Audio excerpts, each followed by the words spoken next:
Today's episode is sponsored by my good friends over at Thinking in English classes.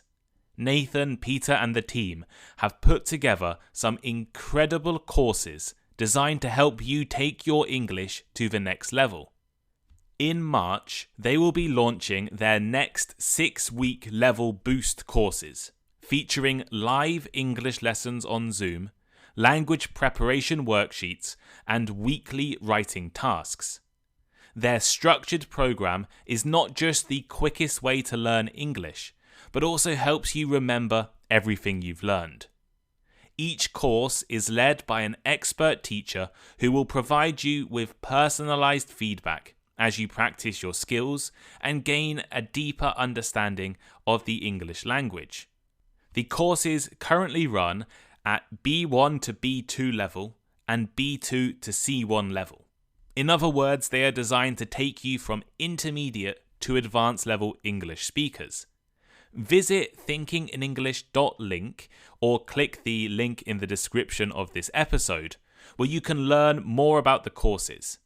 I've also managed to secure you guys, the podcast listeners, an exclusive 10% discount.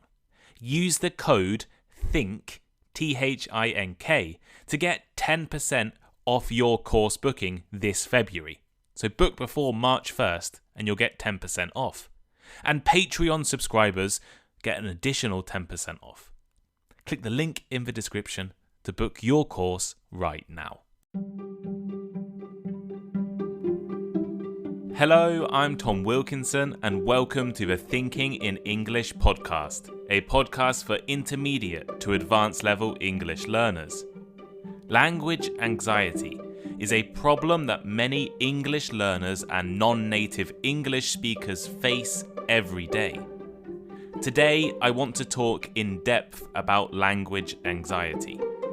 We'll discuss the causes and consequences of anxiety while using a foreign language, and I'll give you a few different tips and strategies on how to improve your confidence and reduce your anxiety while speaking in English. You can find the full transcript for this episode for free over on the Thinking in English blog. The link is in the description. Here is today's vocabulary list. Anxiety. Anxiety. A feeling of unease, nervousness, or worry. For example, the upcoming exam caused her a great deal of anxiety, making it difficult to focus on studying. Fear. Fear. An unpleasant emotion caused by the belief that someone or something is dangerous, likely to cause pain, or a threat. For instance, his fear of heights prevented him from enjoying the breathtaking view from the top of the mountain. Stress. Stress. Mental or emotional strain resulting from challenging situations, circumstances, or pressures. As in, work-related stress can negatively impact both physical and mental well-being. Predisposition. Predisposition. A tendency or inclination to a particular condition, behaviour, or outcome. As in, some individuals have a genetic predisposition to certain medical conditions. Apprehension. Apprehension. Anxiety or fear that something bad or unpleasant will happen. As in, the students felt a sense of apprehension before the announcement of the exam results. Evaluation. Evaluation. The act of assessing or judging the quality, value, or performance of something or someone. As in, the teacher's evaluation of the students' projects was very harsh. Self-awareness. Self-awareness.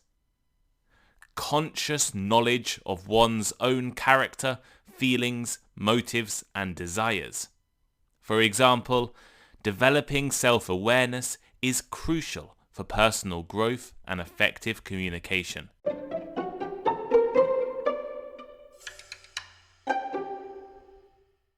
Today I want to talk about an issue that will affect almost every single foreign language learner, especially all of you English learners in the world. Language anxiety. Everyone listening to this episode of Thinking in English has learned, is studying, or is interested in improving their skills in a foreign language. For most of you, that foreign language, or one of those languages, will be English. For me, the foreign language is Japanese.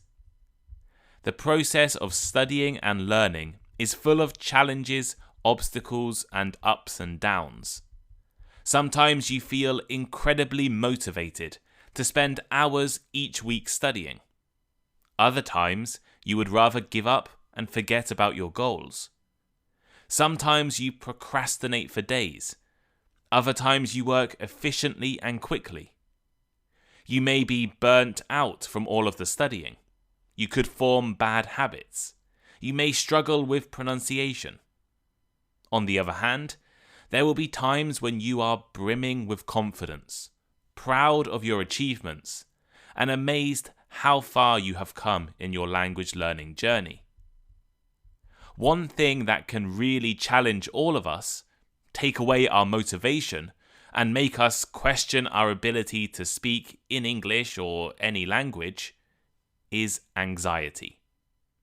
Foreign language anxiety, as it is known in academic research, is that feeling of nervousness, worry, or fear that you may experience with using or even thinking about using a foreign language. It can affect everyone. Earlier this week, I had a 20-minute conversation in Japanese on the phone with my bank, using technical vocabulary, and felt no anxiety whatsoever. Yet, just a few days before, I completely froze while buying something in a coffee shop. It was a conversation I have had hundreds of times before in Japanese, but for some reason I couldn't find the words this time. My throat went dry, my heart started to pound, and I was beginning to panic. I was suffering from language anxiety. I think it would be useful to talk a little about anxiety in general before looking specifically at foreign language anxiety. Anxiety can be defined as an uncomfortable feeling of nervousness or worry about something that is happening or might happen in the future. Traditionally, psychologists have split anxiety into three general categories: trait anxiety, state anxiety, and situation-specific anxiety. Trait anxiety refers to when anxiety is your normal condition. Anxiety is the basic predisposition or characteristic of a person's personality. Whatever happens, you have a consistent and constant anxiety. State anxiety is temporary anxiety. It is influenced by factors such as environmental stresses or the context of your life. If you suffer from state anxiety, your anxiety is general and can be caused by a number of different factors, but it is temporary. And finally, situation-specific anxiety is anxiety that is closely tied to specific situations or events.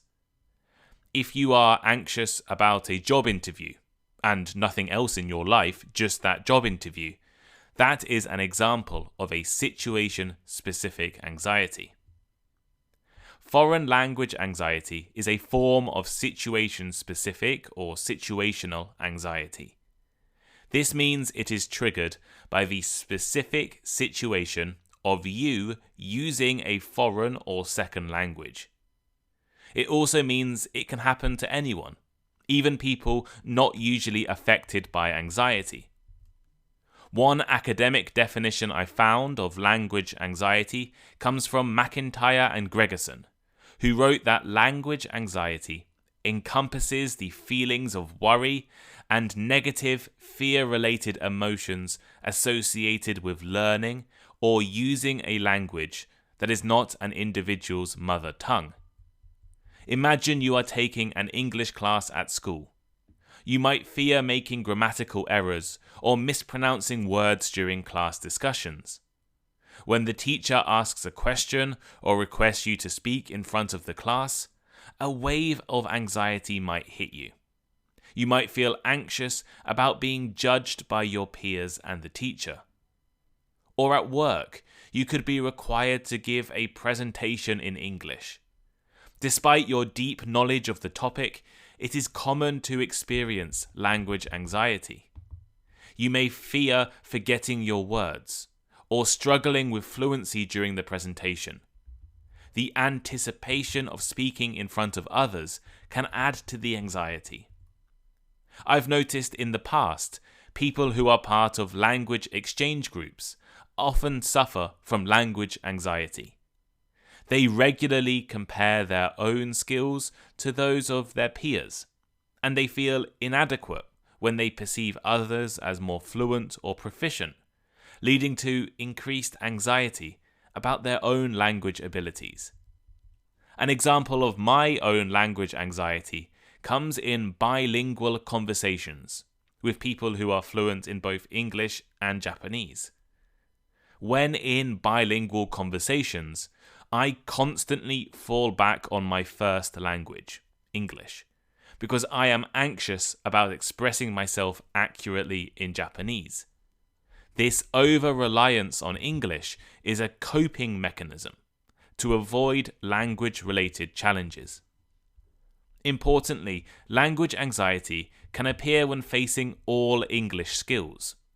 It is often associated with speaking, but it can happen whenever you need to read, write, or listen to English. Why do we get anxious when speaking in foreign languages like English? According to the research papers I read in preparation for this episode, there is not a straightforward answer. In an article published in the 1980s, a group of researchers led by Horowitz identified 3 different components of foreign language anxiety. First, there is communication apprehension. This is the fear of speaking with other people in English, or whatever foreign language, and can often come across as a sort of shyness. With communication apprehension, it can become difficult to clearly and accurately express your thoughts, and it causes a high level of stress while communicating. Second, there is the fear of negative evaluation.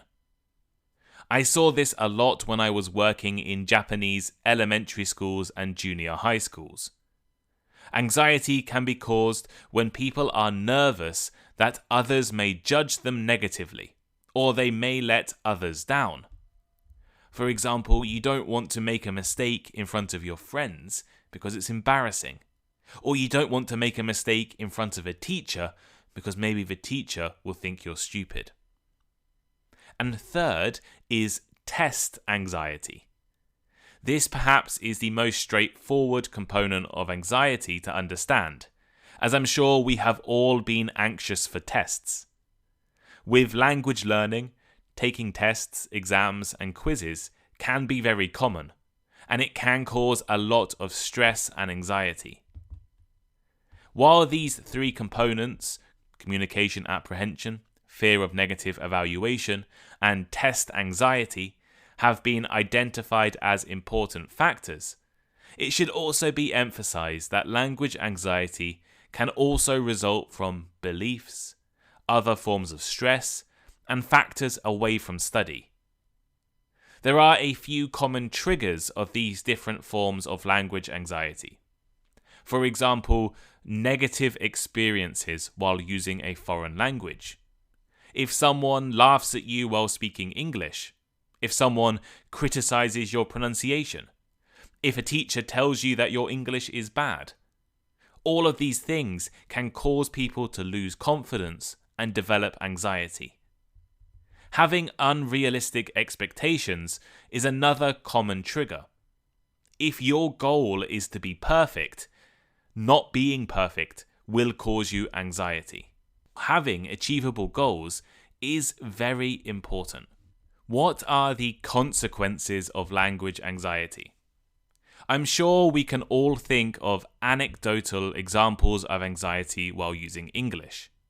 Struggling in a test because you were so nervous, or confusing a shop employee while suffering from anxiety. However, this is thinking in English. I wanted something more academic and research-based. I wanted to know the effect of language anxiety in the words of experts. I found a review paper in an academic journal written by Altair and Al-Otabi in 2019, which identified different categories of ways in which language anxiety can affect language learners and language learning. Language anxiety can affect us academically.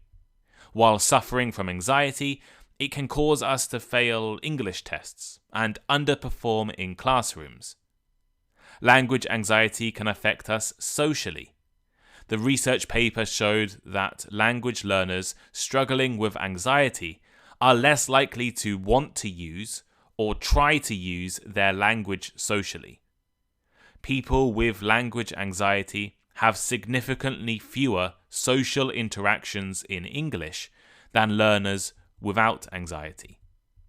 From a psychological perspective, research has shown that language anxiety can affect us cognitively. In simple terms, high levels of anxiety stop our brains processing information as efficiently. This means anxiety can make language acquisition more difficult. Language anxiety can also affect people's personalities. Experiencing foreign language anxiety can make people more forgetful, more miserable, and have an impact on attitudes and self-confidence.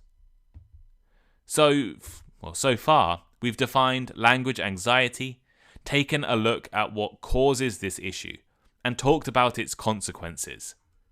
Now let's think about how to overcome and deal with anxiety. We are all language learners.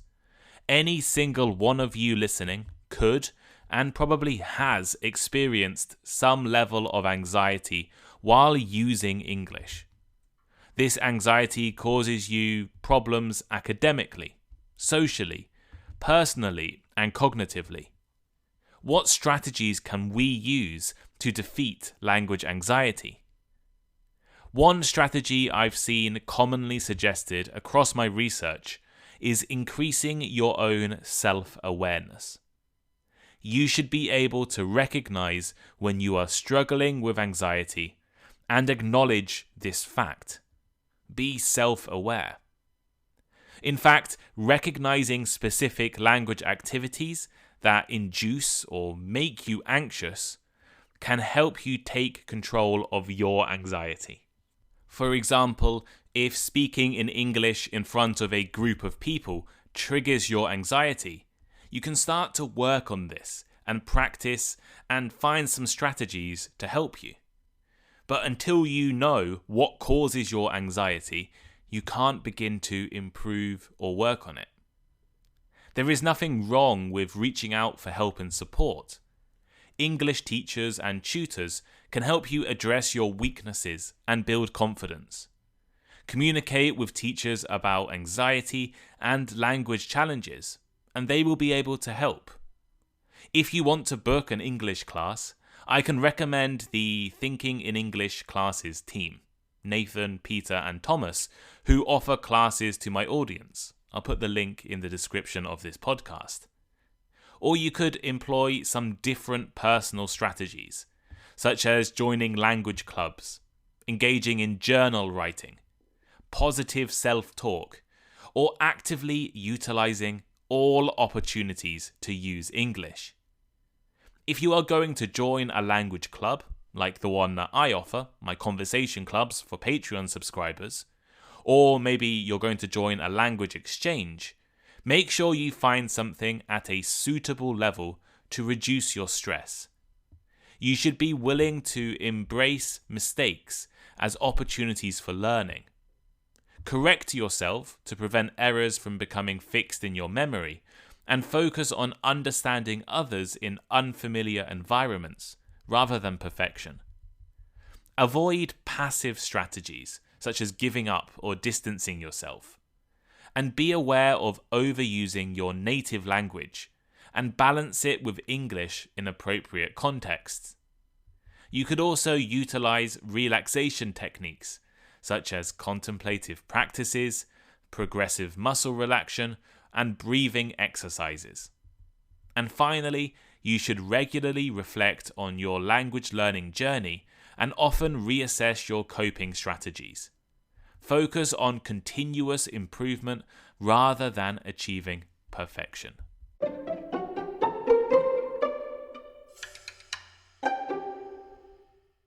So here is today's final thought. Language anxiety is a common challenge faced by English learners worldwide, impacting academic performance, social interactions, cognitive functions, and our personal well-being. Understanding its roots in communication apprehension, fear of negative evaluation, and test anxiety will help provide a foundation for overcoming anxiety. The effects of language anxiety are far-reaching, affecting language learners academically, socially, psychologically, and even shaping our personalities. Overcoming language anxiety requires self-awareness, seeking support if you need it, engaging in personal strategies like self-talk and active language use, embracing mistakes as opportunities for learning, and incorporating relaxation techniques. There is no one solution for language anxiety. Everyone is different, and everyone will have different strategies that can help them. For me personally, using my foreign language, Japanese, in front of people successfully gives me so much confidence and really helps to reduce my anxiety. If I can have a conversation for 10 minutes, 20 minutes, an hour in Japanese, I come away feeling so confident in my skills. Remember, English learning, like any language, is a journey with challenges. But by facing language anxiety head on and adopting effective strategies, you can build confidence, resilience, and achieve your goals. But what do you think? Have you ever struggled with language anxiety? Can you think of an example you have struggled while speaking or using English? Let us know in the comments of this episode. Leave a comment about your experience and how you are trying to defeat your anxiety, build your confidence, and become a better, more confident English speaker. Leave a comment on Spotify. Leave a comment on the Thinking in English transcript on the Thinking in English blog. Or if you're a Patreon subscriber, comment on Patreon or comment on Discord, our Discord server, exclusively for Patreon subscribers.